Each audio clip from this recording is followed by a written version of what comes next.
ایمان پر بہت ساری چیزیں ہوتی ہیں، اس میں سب سے اوپر ہے اللہ پر ایمان۔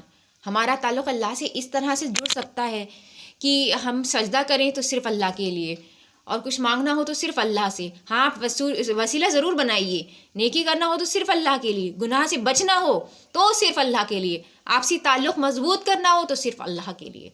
میری بہنوں، ایسے ایمان کی ضرورت ہے۔ اگر ایسا ایمان پیدا ہوگا تو ایسی عورت جنت میں جا سکتی ہے۔ اللہ تعالیٰ عورت کے جنت میں جانے کی تیسری صفت بیان کرتے ہوئے فرماتے ہیں کہ جنتی عورت وہ ہے جو عبادت گزار ہے۔ اللہ نے یہ وقت دیا ہے ہم کو، اس کا قیامت کے دن حساب ہوگا، تو اس وقت کو پانے کے بعد ہم اللہ کی عبادت کے لیے وقت نکالیں۔ اگر ہم جنت کی خواہش رکھتے ہیں تو ہمارے اندر سے یہ جذبہ پیدا ہونا چاہیے کہ کوئی فرض نماز پڑھے تو اس کے ساتھ نفل نماز بھی پڑھی، کوئی روزہ رکھتا ہے فرض تو اس کے ساتھ مستحب روزہ بھی رکھا جائے، اللہ کے راستے میں خرچ کرے۔ عبادتوں کا سفر ایسا ہوگا تو انشاءاللہ ایسی عورت جنت میں جا سکتی ہے۔ عبادت کا ایک اور مطلب ہوتا ہے فرما برداری کرنا۔ سب سے پہلے اللہ کی فرما برداری کرے، اس کے بعد اللہ کے رسول، نبی، امام کی فرما برداری کرے، اس کے بعد ماں باپ کی فرما برداری کرے، اور اس کے بعد شوہر کی فرما برداری کرے۔ بہت ساری خواتین کیا ہوتی ہیں؟ نمازی پرہیزگار ہوتی ہیں، خیرات صدقہ سب کچھ دیتی ہیں، بہت اچھے حقوق ادا کرتی ہیں رشتہ داروں کے، اخلاق بہت اچھا ہوتا ہے ان کا، لیکن شوہر کی فرما برداری نہیں کرتی۔ جبکہ اللہ نے نبی صلی اللہ علیہ وسلم کے ذریعے یہ اعلان کر دیا ہے کہ میرے بعد اگر سجدے کا میں حکم دیتا تو شوہر کے لیے دیتا۔ اسی طرح حدیث میں میرے نبی فرماتے ہیں کہ ایک عورت نبی صلی اللہ علیہ وسلم کی خدمت میں پیش آتی ہے اور کہتی ہے، اے اللہ کے رسول، میری شادی ہونے والی ہے، مجھے نصیحت کیجیے اور یہ بھی بتا دیجیے کہ میرا شوہر کے اوپر کیا حق ہے۔ نبی صلی اللہ علیہ وسلم فرماتے ہیں کہ تو حق کے بارے میں پوچھ رہی ہے تو میرا بھی فرض ہوتا ہے کہ میں تجھے بتا دوں۔ اگر تیرے شوہر کے جسم پر پھوڑے نکل آتے ہیں اور اس میں مواد بھر جاتی ہے اور اس کو تو اپنے منہ سے چاٹ کر صاف کرتی ہے، تب بھی تو نے اپنے شوہر کا حق ادا نہیں کیا، اس سے بڑی بات اور کیا ہو سکتی ہے؟ تو میری بہنوں، اگر آپ کا شوہر آپ کو ستائے تو صبر کیجیے۔ اس کے بعد اللہ جنتی عورت کی چوتھی صفت بیان کرتے ہوئے فرماتے ہیں کہ جنتی عورت وہ ہے جو سچ بولنے والی ہو۔ اگر ہم نے ایسا کیا ہے تو ہمارا جھوٹ قیامت کے دن ہم پر نازل ہو جائے گا، تو ہمیشہ سچ بول کر ہی زندگی گزاریے۔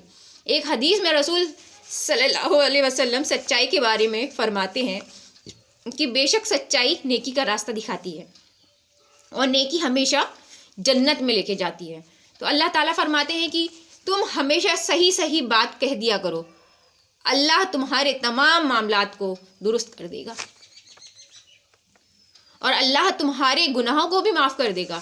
اللہ تعالیٰ جنتی عورت کی پانچویں صفت بیان کرتے ہوئے فرماتے ہیں کہ جنتی عورت وہ ہے جو صبر کرنے والی ہو۔ ہماری زندگی میں آپ لوگوں نے دیکھا ہوگا کئی لمحے ایسے آتے ہیں کہ ہم لوگ کمزور پڑ جاتے ہیں، ٹھیک ہے، اور وہ آپ لوگ بھول جاتے ہیں کہ یہ دنیا جو ہے امتحان اور آزمائش کی زندگی ہے۔ یہاں پر انسان کو بیماری کے ذریعے، اولاد کے ذریعے اور باقی معاملات کے ذریعے، مال کے ذریعے آزمایا جاتا ہے، لیکن ہم اس وقت کیا کرتے ہیں؟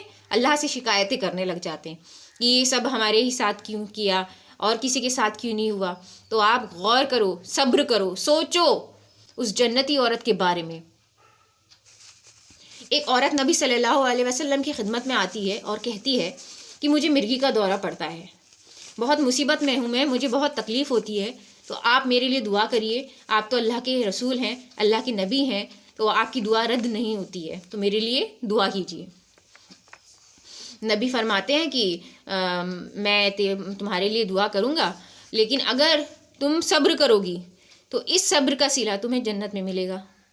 تو وہ سوچنے لگتی ہے کہ میں کیا کروں، صبر کروں یا پھر دعا کرواؤں؟ تو وہ کہتی ہے کہ ٹھیک ہے، میں صبر کر لوں گی، لیکن آپ میرے لیے دعا کیجیے کہ اس بیماری کے دوران میرے جسم سے کپڑے نہ ہٹیں۔ تو نبی صلی اللہ علیہ وسلم اس کے لیے دعا کرتے ہیں۔ اللہ تعالیٰ جنتی عورت کی چھٹی صفت بتاتے ہوئے فرماتے ہیں، جنتی عورت وہ ہے جو اللہ سے ڈرنے والی ہے۔ اس کا مطلب کیا ہے؟ اللہ سے ڈرنا کیا ہوتا ہے؟